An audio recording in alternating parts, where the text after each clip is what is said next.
एक छोटा सा गांव था जहां एक बुजुर्ग व्यक्ति अपने गांव के लोगों को अकेले राह दिखाता था। उसका नाम था रामू दादा। रामू दादा के वचनों में लोग विश्वास करते थे, उनका सहारा लेते थे। एक दिन गांव में बड़ी सांगतिक समस्या आई। एक बड़ा और भयानक भालू गांव के पास आ गया और लोगों को डरा रहा था। सभी लोग अपने घरों में बंद हो गए, डर के मारे रह गए। रामू दादा ने इस मुश्किल समय में लोगों के लिए सहारा बनने का फैसला किया। उन्होंने उन्हें साथ मिलकर भालू के सामने निकलने के लिए कहा। सभी लोग हैरान थे, लेकिन उन्होंने रामू दादा पर विश्वास किया। एक साथ वे भालू के पास पहुंचे। भालू ने उनका देखते ही हमला कर दिया, लेकिन रामू दादा ने उसे संवेदनशीलता से संभाल लिया। उन्होंने उससे बातचीत की और उसे समझाया कि वह लोगों को क्यों डरा रहा है।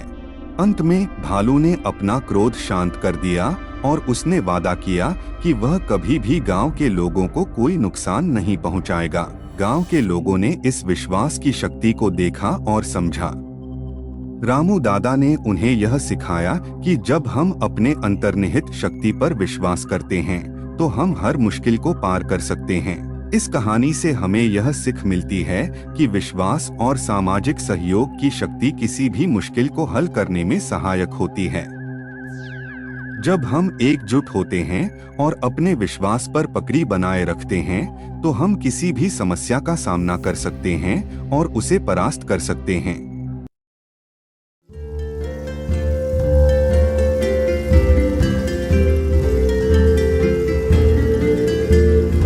किसी एक छोटे से गांव में एक लड़की नामिता रहती थी। वह अपने परिवार के साथ खुशी खुशी जी रही थी, लेकिन उसकी जिंदगी में एक खालीपन सा था। वह बहुत खुश थी, लेकिन उसके अंदर कुछ छिपा था जो उसे खुद भी नहीं पता था। एक दिन नामिता के गांव में एक नया आदमी आया। उसका नाम रवि था। रवि एक अत्यंत हंसमुख और समझदार आदमी था, जिसकी मुस्कान नामिता को बहुत प्रभावित करती थी। वे दिन भर उसके आसपास घूमते रहते थे, लेकिन कभी भी बात नहीं करते थे। इस अनोखे चुप्पी के बावजूद नामिता को रवि में एक अजीब सी आकर्षण महसूस होने लगा।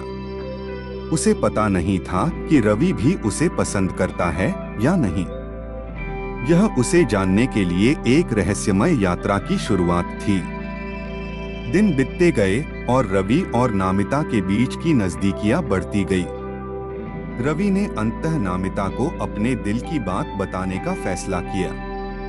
वह नामिता के सामने आया और उसे एक प्यार भरा पत्र दिया। नामिता ने पत्र पढ़ा और उसके चेहरे पर खुशी की मुस्कान आ गई, यह जानते हुए कि रवि भी उसे पसंद करता है। नामिता बहुत खुश थी। दोनों ने अपने भावनाओं को एक दूसरे के संग बांट दिया और एक साथ अपनी खुशियों का आनंद उठाने लगे, लेकिन यह खुशी ज्यादा दिन तक नहीं चली। एक दिन रवि अचानक गांव से गायब हो गया। नामिता परेशान हो गई और उसने रवि की खोज शुरू की। वह गांव के चरण चरण में रवि की खोज करती रही, लेकिन उसे कहीं नहीं मिला। अचानक एक दिन नामिता ने एक छोटे से गुफा में रवि को पाया।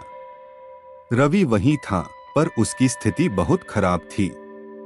वह निर्जीव था और उसके पास कोई जवाब नहीं था। नामिता ने उसे देखकर अपने आंसू नहीं रोक पाई। इस भयानक स्थिति में एक अद्भुत रहस्य सामने आया। नामिता के सामने एक छोटा सा पत्र था, जिसमें लिखा था, तुम मेरे प्यार की रक्षा कर सकोगी। नामिता घबराई और उसने पत्र के पीछे देखा। वहां एक नया संकेत था। वह संकेत उसे बताता था कि रवि एक चुनौती सामरिक मिशन में शामिल हो गया है और उसे आपकी मदद की जरूरत है। यह रहस्य नामिता के जीवन में एक नया मोड़ लाया। वह रवि की रक्षा के लिए तत्पर हो गई और उसके साथ जुड़ने का फैसला किया। इस चुनौती भरे संघर्ष में नामिता ने अपनी मांगों को पार किया और अपने प्यार की रक्षा के लिए हर संभव प्रयास किया। क्या रवि और नामिता इस चुनौती को पार करेंगे? क्या उनका प्यार इस बाधा को झेलेगा? इस प्यार और संघर्ष से